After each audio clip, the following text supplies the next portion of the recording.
Let's get to a single best chart. Brendan Greeley has that this morning. China's steelmakers are in a bad place. That is the topic of today's single best chart. Crude steel output will shrink as much as 2% this year. That, according to the China Iron and Steel Association, that chart could not be clearer. It is the first time that there has been there's been negative growth in Chinese steel output since 1990.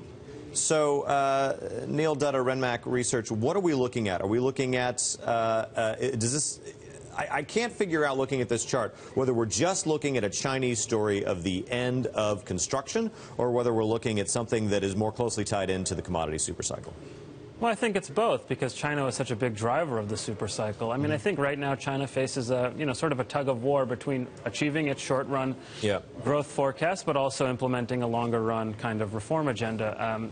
China still has some firepower. They are running a current account surplus. They do have low inflation. So I think you'll continue to see this sort of small ball stimulus to kind of nudge growth back to target. I think you're kind of seeing that right now with the stabilization in their manufacturing indicators. Okay. I don't think it's falling off a cliff. I don't think it's getting away from them. Bring it back to the United States. I mean, we're all sitting around waiting for productivity to get better. We're waiting to build infrastructure. They could start with 58th Street, just to, that would help out. But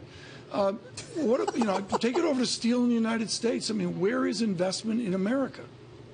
It hasn't been there, right, in the subpar economy? That is true. We haven't, capital spending hasn't kept up with aggregate hours worked, which you've seen a sort of shallowing of capital, and that's why productivity hasn't picked up. I think as the recovery progresses, you're going to see more normalization. So we should see some slowing in employment, some pickup in CapEx, and that should help boost productivity over time. But that baseline case, I don't think, is by any means a slam dunk. This is what I love about Tom. They could do some infrastructure spending. They could start with 58th Street. If you're sort of New Yorker view of the world, it's sort of that's where it ends, 58th Street. I don't know it ends like 7th Avenue. Don't even know that it gets to New Jersey.